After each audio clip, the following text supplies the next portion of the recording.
कुछ लोग अपने बुढ़ापे की सुरक्षा के लिए आए, कुछ संगठन के लोग सहयोग में आए, कुछ ये भी जानकारी लेने आए कि विजय बंधु बोलते क्या है, उसको बताना है अपने संगठनों को। ये हमारी मैट्रिक होता है। मैं इस धरती का भाग्यशाली व्यक्ति हूँ कि हमारी सभा में हमारा समर्थक भी होता है और हमारा आलोचक विरोधी होता है। ये मेरी डर नहीं था, अच्छा लगा। लोकतंत्र का पैमाना है। मैं बात इसलिए कह रहा हूँ कि जब आर्टिस्ट व्यक्ति के कार्यक्रमों पर जाता हूँ तो सबसे ज्यादा सवाल झंडे का होता है। देश कोने कोने में गया तो लोग बताते सर आप अच्छा काम कर रहे हैं, लेकिन मैं मजबूर हूँ फला झंडे से फंसा हूँ। मैं आपके साथ आना चाहता हूँ लेकिन मेरा नेतृत्व कहता है आप कैसे चले गए। ऐसे सवाल आता है, काम होता है। कुछ लोग बेचारे सहयोग करते हैं, कुछ मना करते हैं कि मैं इस झंडे से हूँ, उस झंडे से हूँ। मेरा निवेदन है आप इस झंडे में रहें, हमें उसमें कोई आपत्ति नहीं है, लेकिन ध्यान रखना बुढ़ापे का झंडा ओपीएस वाला झंडा है, ओपीएस वाला झंडा है, वही काम है। मैं बहुत व्यवहारिक बात बता रहा हूं। आज इस कार्यक्रम में अभी कुछ लोग चर्चा कर रहा है कि आप सुबह से निकले अभी आए हैं, कुछ लोग क्या बैठे लोग चलो ठीक है कार्यक्रम हो गया, चलते हैं घर। हमने चेहरा दिखा दिया अभिषेक जी को, उत्तम जी को, पायलट जी को, हमारा काम हो गया। क्या ये सही है? आप क्या चेहरा दिखाने आए हैं? कोई एक आप अपने बुढ़ापे की लाठी और अपने परिवार के भविष्य के लिए आप बैठे हैं। चेहरा दिखाने गलत नहीं हो, और जो अपने भविष्य के लिए बैठे हैं वो बैठे रहे। जिनको देर हो रही है वो बीच में नहीं जाएंगे। अभी अगर आपको जाना है तो आप जा सकते हैं, बीच में नहीं जाएंगे। और जिनके भी आप जल्दी जा रहे हैं उन्हीं परिवार, उन्हीं पत्नी, उन्हीं बच्चों के लिए ये आप यहां बैठे हैं। पेंशन किसको मिलेगी? पेंशन का लाभ आप अकेले खाएंगे? आप बताइए। बोल नहीं दे भाई, कलकत्ता के लोग बोलते नहीं क्या?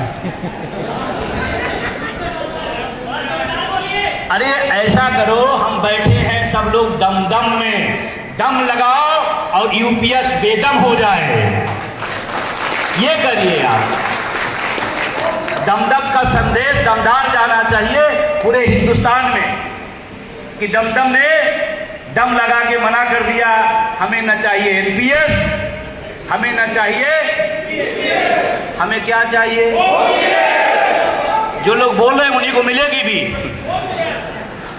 ध्यान रखना। जी लोग बोल रहे हैं उन्हीं को मिलेगी। और सच बता रहा हूं, मैं ऐसी नहीं कह रहा हूं। यहां महिला हमारी माल शक्तियां हैं। आप 1 मिनट आ जाइए, 1 मिनट आ जाइए आप। ये आंदोलन की झांसी की रानी है, इनके लिए जोरदार तालियां।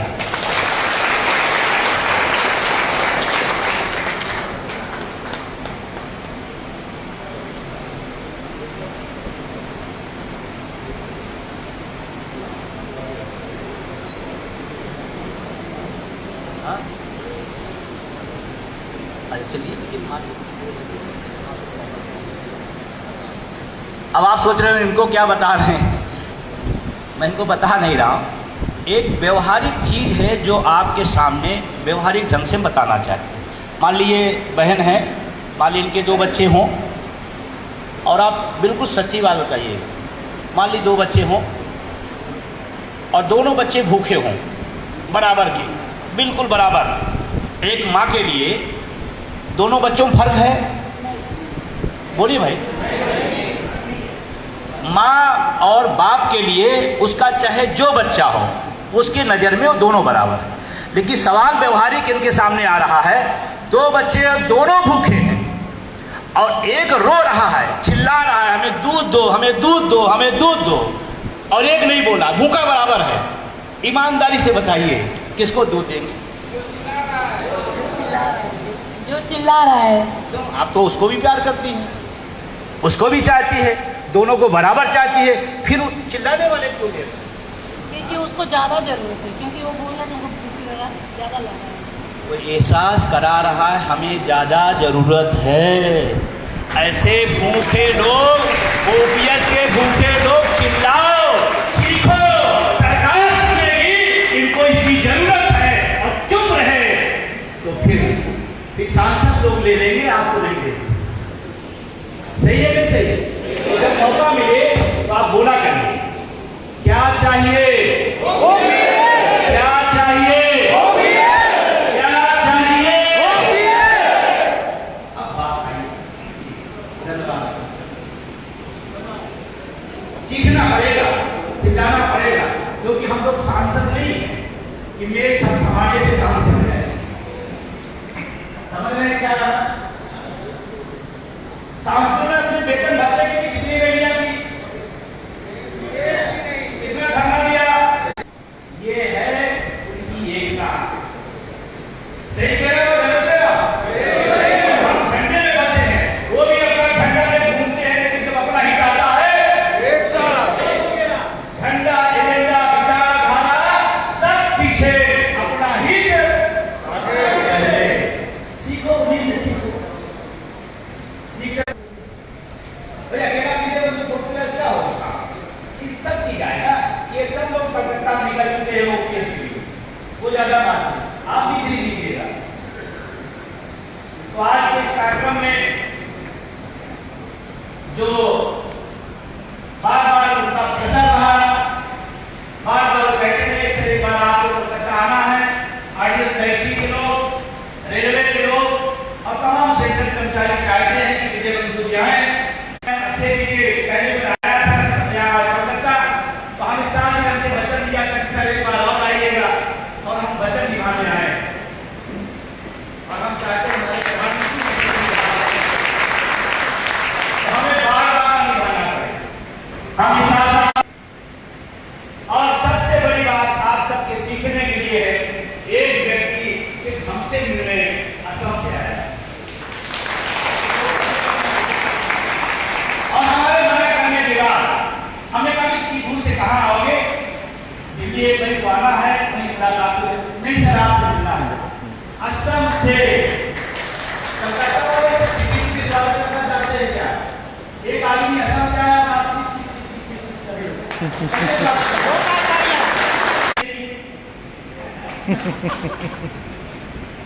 असम यूनिवर्सिटी से है ना, मैं इनका भी अभिनंदन और स्वागत करता हूं।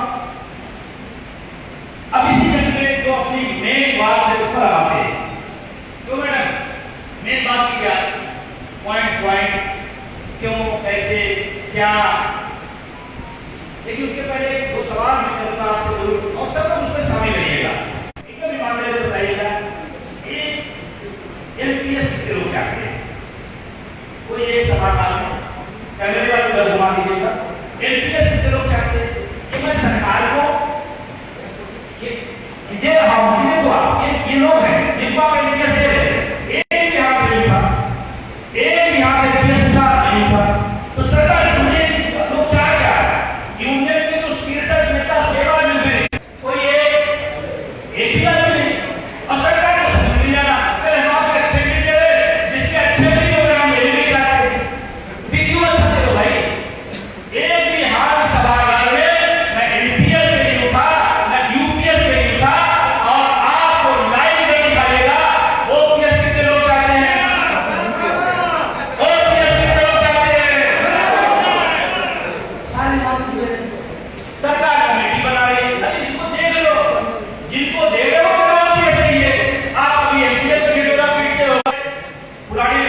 लिखा है, इसमें सारा डिटेल लिखा हुआ, आप भी नेट से निकाल के पढ़ सकते हैं। ये विजय मंत्रों क्यों नहीं पढ़ सकते, आप भी पढ़ सकते हैं। इसमें लिखा है सेवानिवृत्त व्यक्ति भी यूपीएस ले सकता है, लिखा नहीं पढ़ लीजिएगा। तो जो सेवानिवृत्त आदमी हमको बता रहा है, सबसे पहले वो खुद है।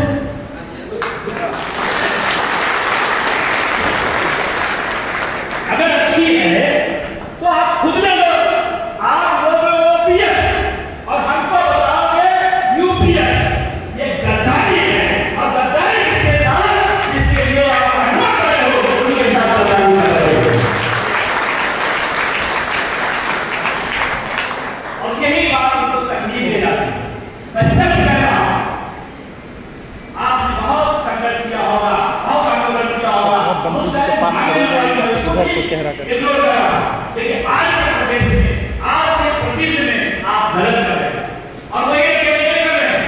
एक बड़ा सा फोरम बना हुआ, उसमें तमाम, चाहे वो आर्टिस्ट लोग हो, चाहे रेलवे के लोग हो, चाहे तमाम लोग खेती कर्मचारी हो, उसमें एक फोरम बना हुआ, सारे के सारे लोग समर्थन कर रहे हैं।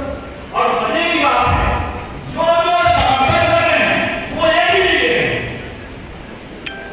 ऐसे समझने की बात है कि अगर हम झंडा वाला के आप लोग छोड़ दो, आप छोड़ दो भाई, उन्होंने कहा नहीं वो छोड़ दो, आप छोड़ दोगे क्या? जो आपको यूपीएस की तरफ डाली जाए, उससे पहले कहना आप ले लो, फिर हमें बताया जाना, हम सोचेंगे।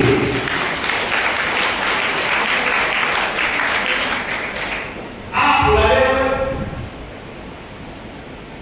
तो मेरा अब मैं एनपीएस क्या है, यूपीएस क्या है, ओपीएस को समझना लगी, क्योंकि आप मेरे साथ बुलाने पे आए, आपसे भी बुलाने पे आए, उपाध्याय जी बुलाने से आए, अच्छा है आप खुद समझे आप क्यों आए। और वो ये जो गया एनपीएस पेंशन व्यवस्था नहीं, वो एक स्कीम है। यूपीएस पेंशन व्यवस्था नहीं, वो एक स्कीम है। स्कीम समझते तो सकता है लोग, प्लस एक पेश के साथ एक ब्रश स्कीम है। और वो जब पेश निकले लगेगा वो ब्रश कभी भी बंद हो सकता है, कभी भी बंद हो सकता है, क्योंकि वो बिजनेस नहीं, जो पेश है जो आप खरीद रहे हैं वो बिजनेस है, उसके साथ एक ब्रश है, स्कीम है। और बिजनेस को चलाने के लिए स्कीम दी जाती है। सरकार एनपीएस ब्रश था, बंद करके दूसरा ब्रश आ गया यूपीएस। आगे स्कीम लो, हो सकता आने वाला है और कोई स्कीम आ जाए। पुरानी पेंशन हमारी सामाजिक सुरक्षा है, हमारे परिवार की वो लाठी है, हमारे जीवन का वो सहारा है, वो पेंशन है। एनपीएस और यूपीएस पेंशन नहीं। और उसके तारीख का होता है, भाई दृष्टि हो तो हमारे कष्ट में या खुशी नहीं, लेकिन गवर्नमेंट को कष्ट अलग है। और पीएफ पार्टी के पेट में इन्होंने गवर्नमेंट सब हटा दिया, कष्ट कर दिया। उस दृष्टि में भी रेलवे के नेता थे, मुझे कहने में कोई बुराई नहीं है, उस समय के तत्कालीन वही थी दृष्टि थे। और रेल का जो नियम में बताता हूं, रेल का जो नियम है, बिना रेलवे के मान्यता प्राप्त युवाओं से कोई स्कीम रेल में नहीं लागू कर सकते। इसका मतलब एनपीएस आया तो सरकार का ही, लेकिन सरकारी युवाओं ने दिया वो दृष्टि। आप एनपीएस का समझ लेना, गवर्नमेंट उसी की जो जीपीएफ है, जो पुरानी पेंशन लोग है, वो गवर्नमेंट में है, गवर्नमेंट उनको पेंशन देती है, कष्ट नहीं देता, कंपनी नहीं देती है, वो गवर्नमेंट चाहता है। एनपीएस की उन्होंने सरकार हटा दिया, सरकार गवर्नमेंट। यूपीएस की क्या हटा दिया? यूपीएस भी एक श्रेणी है, उसमें पूरा पढ़ डालिए, पेंशन सब हटा दिया, उसमें कहीं पेंशन लिखा ही नहीं, उसमें लिखा है निधि। मतलब आप जमा करोगे, मिल जाए, डूब जाए, पेंशन सब यूपीएस हटा दिया। पढ़िए थोड़ा, और मैं निवेदन करूंगा, मेरी बात तो मानिए कि विजय बंधु जो कहते हो सही, आपके पास है, पढ़िए इसको। जिस दिन आप पढ़ लेंगे, मेरे जैसे पागल होकर के पूरे देश में आंदोलन को बढ़ाएंगे। आप पढ़िए, अच्छा स्कूल है, पढ़िए, अच्छा पढ़िए, सब लोग पढ़िए। और अभी यूपीएससी का पढ़ाई है क्या दुनिया बताऊंगा। एक चीज में सबसे पहले बताऊंगा, इसमें ध्यान से सेवा की ओपीएस की मलाई खाने वालों को कहने पर अगर आप यूपीएस में चले गए तो भविष्य में अगर ओपीएस बहाल भी होगी तो आप ओपीएस के हकदार नहीं होंगे। 11 पॉइंट पढ़ लीजिएगा, मतलब चले गए तो चले गए, वापस नहीं आए। जैसे कि विज्ञापन के आधार पर रेलवे के बहुत सारे साथी, सेंट्रल के बहुत सारे साथी विज्ञापन के आधार पर यूपीएस से ओपीएस में आए, वो व्यवस्था वहां थी, लेकिन इसके व्यवस्था अब वो पूरी हो, बहुत अच्छी हो, लेकिन हम उसमें निकल नहीं पाएंगे। इससे ज्यादा कोई बात करो, इतना काला कानून तो अंग्रेज भी नहीं बनाया, अंग्रेज भी नहीं बनाया। आप निकल नहीं, जैसे एमपीएस का आंदोलन, एमपीएस का अगर ओपीएस हो जाएगा तो आप कहां चले जाओगे, ओपीएस। लेकिन यूपीएस अगर आपने एक बार भी ले लिया तो फिर सरकार के नियमों के अनुसार आप बदल नहीं सकते। पढ़ाई हो रहा क्या मैं झूठ बोल रहा हूं क्या? लेकिन मैं झूठ नहीं बोल रहा हूं, तो मैं प्रधानमंत्री नहीं।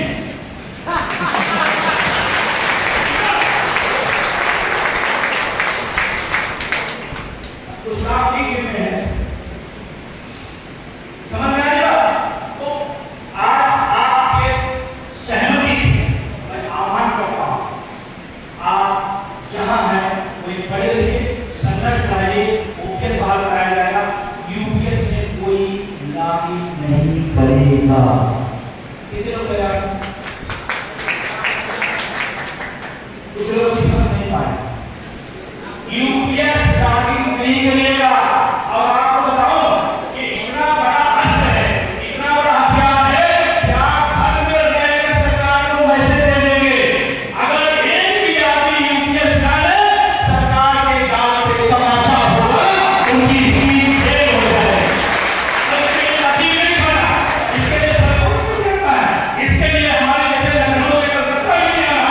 आपको उसको लागू नहीं करना है, सरकार के पास संदेश आ जाएगा कि हिंदुस्तान का ये कर्मचारी पढ़ा लिखा समझ गया है, हमारी जाल में नहीं आने वाला। अरे कलकत्ता से मैं बात कर रहा हूं, ये मैसेज पूरे देश में जा रहा है। ये कार्यक्रम आपका लाइव है, पूरे देश में कलकत्ता से ये अपील कर रहा हूं कि देश के सारे कर्मचारी यूपीएस को आप टच नहीं करिएगा, जहां नहीं करिएगा, संघर्ष करिएगा। इस देश में 110% पुरानी पेंशन बहाल होगी।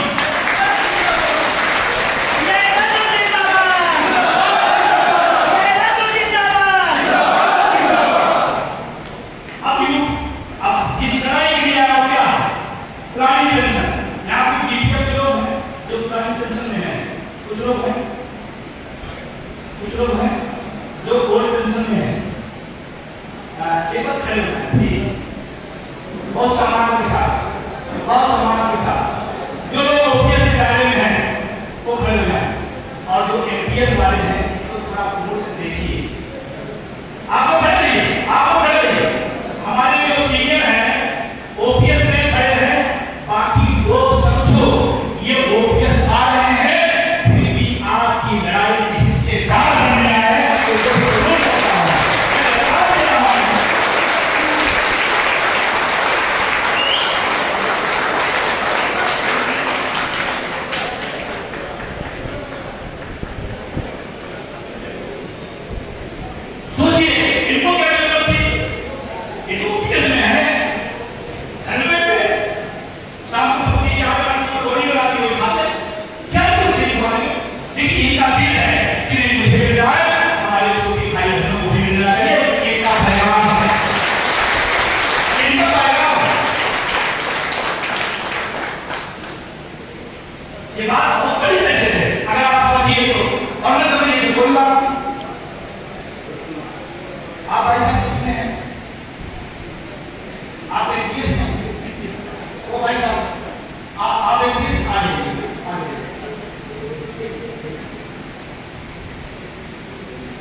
क्योंकि जब तक आपके दिमाग में नहीं आएगा, तब तक आपको समझ नहीं आएगा, तब तक आप एहसास में आंदोलन में आएंगे।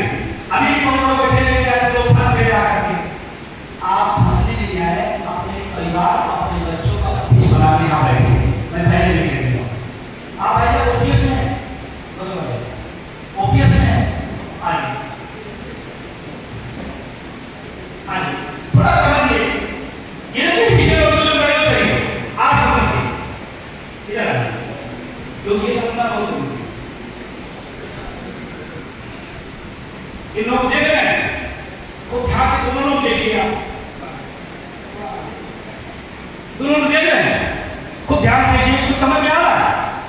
एनपीएस कैसे रहता है, ओपीएस वाला कैसे रहता है, समझ आ रहा? समझ आ रहा? देखिए अपने आप सारा मतलब क्लियर हो जाए। इधर चश्मा नहीं लगा, इधर पेंशन की टेंशन में, और इधर देखिए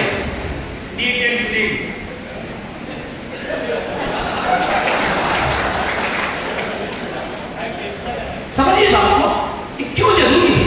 इधर देखिए, ये देखिए चेहरे पर,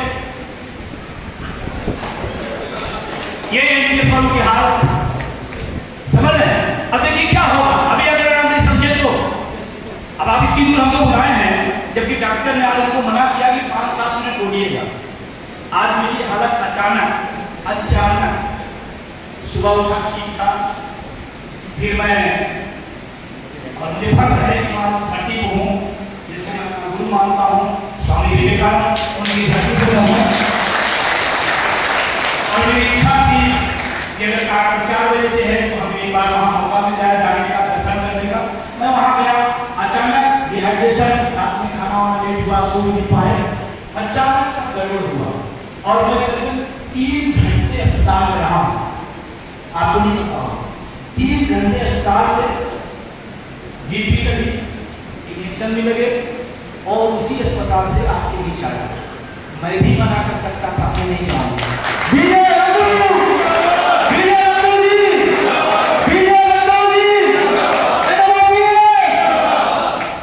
तो आपको अपने हक के लिए जज्बा दिखाना पड़ेगा, तो जरूरी बनना है, ठीक है। अब मैं इधर दोनों लोग कहता हूँ, जो लोग नहीं इनको दोनों बार देखिए, इनको भी देखिए, आपको दोनों समझ में आएगा।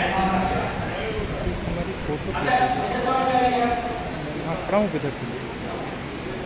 ये 2-3 साल वाले क्या होता है, ठीक 2-3 साल वाले क्या होता है, ये ओपीएस में है, ये क्या होता है, ये अमृत लेके आए, ये कोई कार्य नहीं है होंगे, एनपीएस वाले कार्य ऐसा है क्या, भी क्या है। अब देखिए आप इसको समझिए, लड़ाई क्यों जरूरी है और आगे होगा क्या। अब जब रिटायर होंगे, मैंने समझ आप बहुत अच्छा वीडियो बना रहे हैं, एक बार मैंने तो बहुत गलत बताया। अच्छा हर के जेब में मोबाइल है, देखिए वो मेन मीडिया ओपीएस के अनुसार इनको पेंशन कितनी मिलेगी आप बताओ, आपके साथ रहेगी कितनी मिलेगी। अगर इनका वेतन 50,000 है तो कितना बनेगा, हमको भी पता है, इनको भी पता है, आपको भी पता है और विभाग को भी पता कि ओपीएस में कितनी बनेगी। 50 है हो सकता है 25 बने, 24 बने, 23 बने, 50 में 9 है ना। 3 साल बाद रिटायर हो गए, जिनके घर वाले खुश हो गए, नाराज हो गए, खुश हो गए कि चलो रोड नौकरी जाना फुर्सत का, ऊपर से आधी पेंशन तो आएगी ही।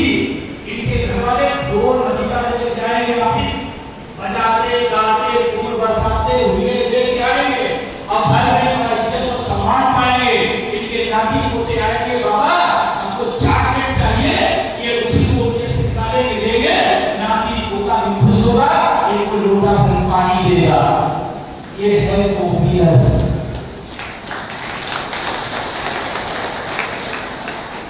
इनकी जीवन में कुछ ऐसा होगा, अब आप सोचो कि कुर्सी में है, ऐसा नहीं मामला।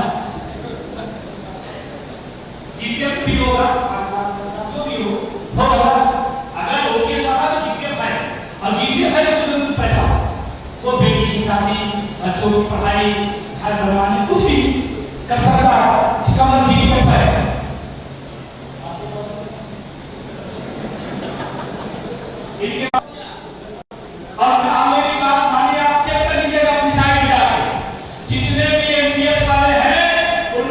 30,000, 1 लाख रुपए तक समझ हुआ।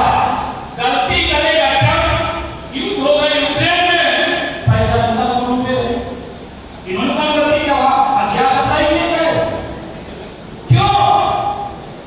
इनका डूबा पैसा जीपीएफ है, एनपीएस में कुछ पैसा कटा, वो दिखेगा, मिलेगा नहीं। मजेदार देखिए, मिलेगा नहीं, दिखेगा जरूर।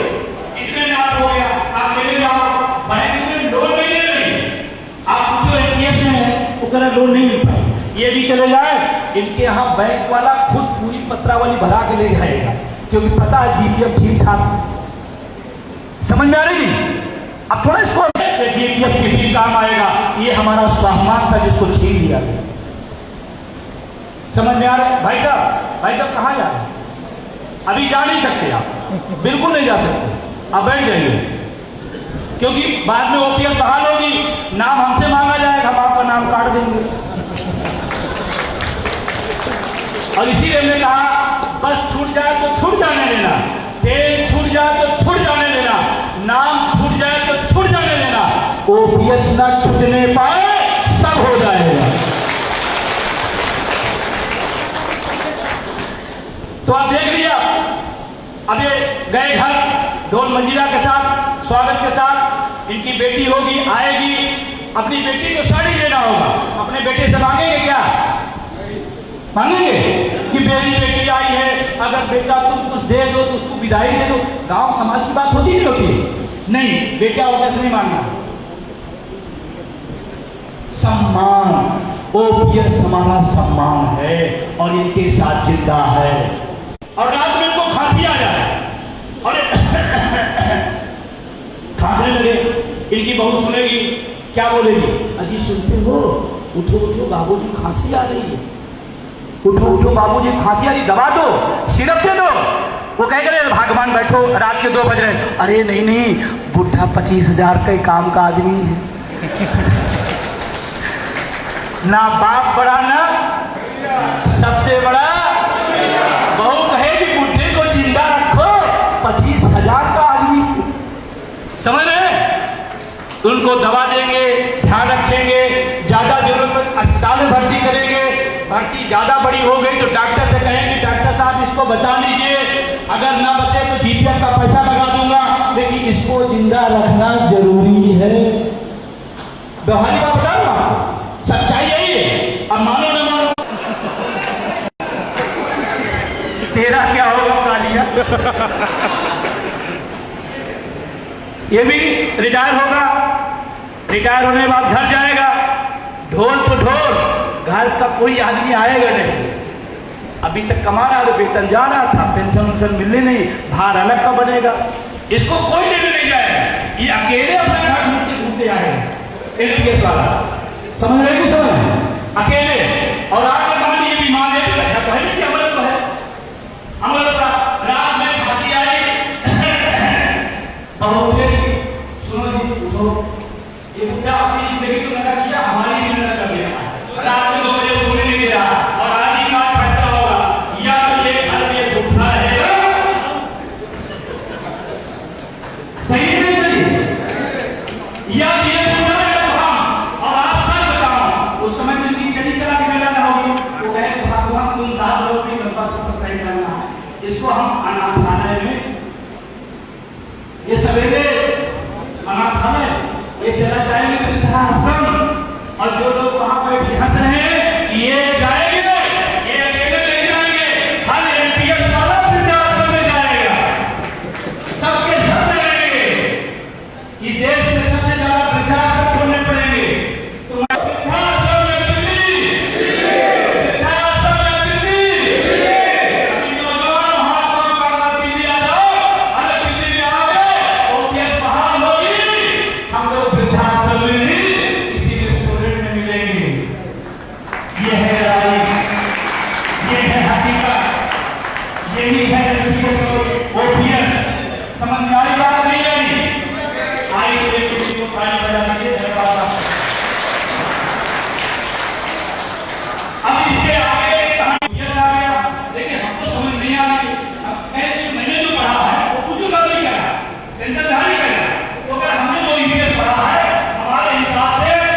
25 साल वाला 10 साल वाला मिलेगा।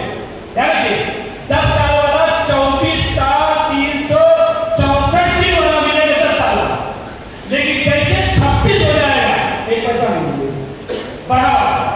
समझ आ रही बात? नहीं समझा?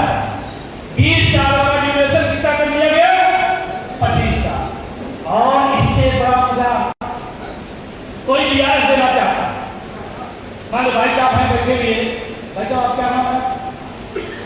जी जी धन्यवाद आपका, बहुत अच्छे ढंग से आप सुनने बहुत अच्छी बात है। मान लीजिए इनकी सर्विस हो गई 32 साल, तो 25 साल का हिसाब किताब यूपीएस में है, लेकिन 32 साल का हिसाब किताब नहीं होगा। और जानते हैं कितना बड़ा पैसा होगा? बहुत पैसा होगा, उसको हटा दिया। दूसरी बात, यूपीएस के नाम पर आपने क्या किया? हमारा जो 10% कट रहा था हमारे वेतन से, एनपीएस में 60% लौट रहा था, उस 10% को भी आपने हटा कर दिया। किसके नाम पर? पेंशन के नाम पर। एक तो आप तुम्हारी पेंशन छीन ली, प्लस हमारा वेतन का 10% ले लिए और उसको आप जब्त कर लिए। समझ में आएगा? और उससे ज्यादा न करना। कोई व्यक्ति बीआरएस ले लेगा 54 साल में, 54 साल में बीआरएस लेता, सेवानिवृत्त लेता, उसको पेंशन पता है कब मिलेगी? यूपीएस में पता है? पता है? बोलिए ना। 60 पर। ये बताओ 54 साल बाद हमने बीआरएस ले लिया, अब हम 6 साल क्या करेंगे? हमारी जिम्मेदारी नहीं रहेगी, हम खाना नहीं खाएंगे, हम बच्चों के बीच नहीं बढ़ेंगे, हम अपनी जरूरतों की चीज पूरा नहीं कर पाएंगे। मैं बता रहा हूँ ये सबसे खतरनाक पॉइंट, और इससे आदमी हाथ अटैक का शिकार हो रहा है। 5-6 साल पेंशन की जारी करना है, कितना खूबसूरत बात है। और इसमें सबसे ज्यादा नुकसान इस देश के सैनिकों को होने जा रहा है। वो बेचारे दूर, हमसे, आपसे दूर, परिवार से, पत्नी से, बच्चों से दूर, हजारों किलोमीटर देश की सेवा करके जब 20 साल पूरा हो जाता है, कहते हैं रुपया घर में रहे, परिवार के बच्चों माँ बाप के बीच में रहे, उनको आपने इससे वंचित कर दिया। और भारत माता की नारा लो, राष्ट्रवाद की नारा लो, और आपने पेट पे लात मारा इस देश के सैनिक बलों के साथ। मैं पूछना चाहता हूं आपके माध्यम से, सैनिक बलों को पुरानी पेंशन नहीं देना कौन सा राष्ट्रवाद है? नेता क्या पेंशन देगा और देश के लिए अपनी जान कुर्बान करने वाले को आप पुरानी पेंशन नहीं देते और राष्ट्रवाद की बातें करते हैं? ये फर्जी राष्ट्रवाद है। कई बार अपनी जिम्मेदारी से देना। अगर इस देश में सबसे पहला कोई व्यक्ति पेंशन का हकदार है, इस देश का सैनिक बल है। गलत तो नहीं करा? किसके भरोसे जाता? किसान, मजदूर, दुकानदार, छोटे काश्तकार, घरों का बच्चा देश के देशभक्ति का जज्बा लेकर के अपनी भाग्य को बचा के देश की सुरक्षा करता है, और उसके साथ आप अपनी बड़ी इंसाफी कर। और राष्ट्रवादी सरकार ने क्या किया?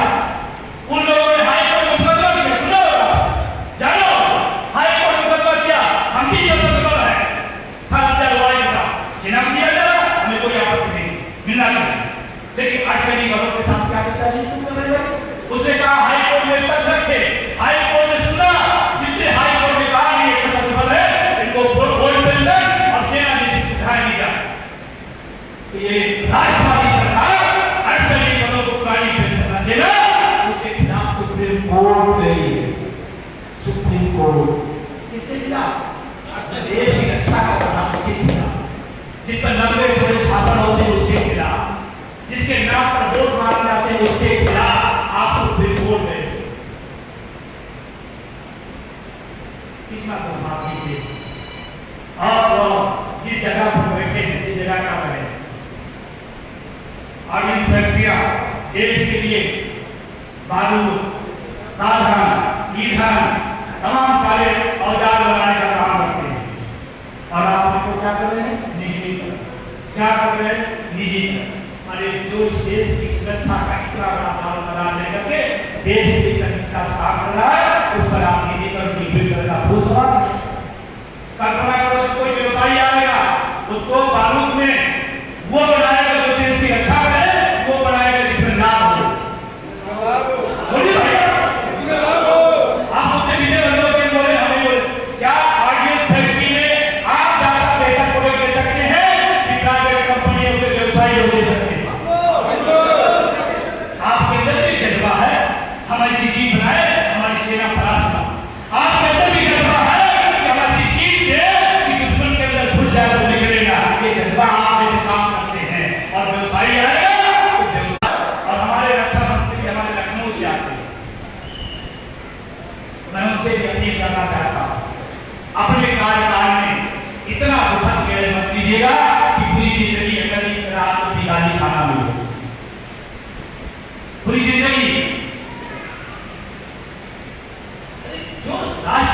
संपत्तियां हैं, सरकारी संपत्तियां, उसको मजबूत करो। और एक राष्ट्रवादी आदमी सरकारी संपत्तियों का राष्ट्रीयकरण की बात सोच सकता है, निजीकरण की बात नहीं सोच सकता। और अगर आप सोचते हैं तो आपका सवाल है क्या राष्ट्रवादी हो या नहीं। बहुत सारे लोगों को बुरा भी लगता होगा कि ये बात नहीं करनी चाहिए, लेकिन मैं आपसे कहता हूं जब आपके हक और सम्मान का चोट लगने लगे तो बोलना पड़े, कहना पड़े। और विजय बंधु किसी के तमाम से और राजनीतिक दलों से दुश्मनी नहीं कर रहा, इसीलिए कि मैं बात कह रहा क्या अगर ऑडियंस फैक्ट्री का निजीकरण किया जाए, जो सरकार, जो विभाग, जो अधिकारी करे वो राष्ट्रवादी है, राष्ट्रवादी है। अभी कल मैं बिजली विभाग के खिलाफ बिजली का निजीकरण किया जा रहा है, 10 किलोमीटर लगभग यात्रा किया। मैंने वहां सवाल किया, एक आईएएस साहब में वो झुके हुए हैं निजीकरण करने के लिए। मैंने सवाल किया तो आप आईएएस क्यों बन रहे हैं, आप भी किसी कंपनी में सीईओ बन जाओ।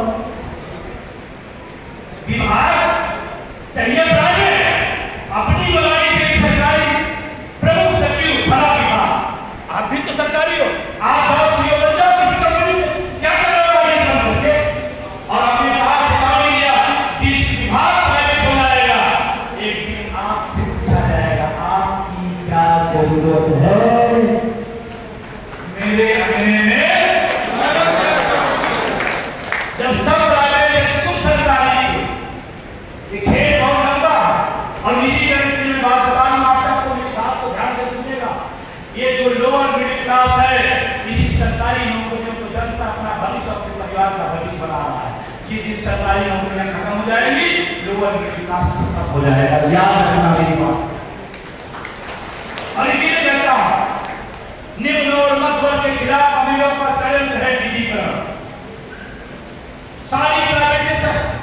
और आप यहाँ कोई कितने लोग किसान घर से हैं, या कितने लोग किसान घर से, जिनके पिता दादा किसान हैं, 80% आबादी किसान घर से। भाई साहब आप किसान घर से हैं, इधर आ जाइए, दौड़ के आ जाइए। ये भी एक प्रश्न है क्या? अच्छा हमारा कहते कौन है प्रश्न है, टेंशन में चश्मा का क्या है सबको ना। आप किसान घर से, आपके पिता का क्या भाई, कितना बीघा खेत, इनके पिताजी के 3 भाई पिताजी, और इनके पिताजी खाते वाला 4 साल के लिए, आपके भाई 3 भाई, इनके भाई कितना है 1 बीघा से पूछा ऐसे ना।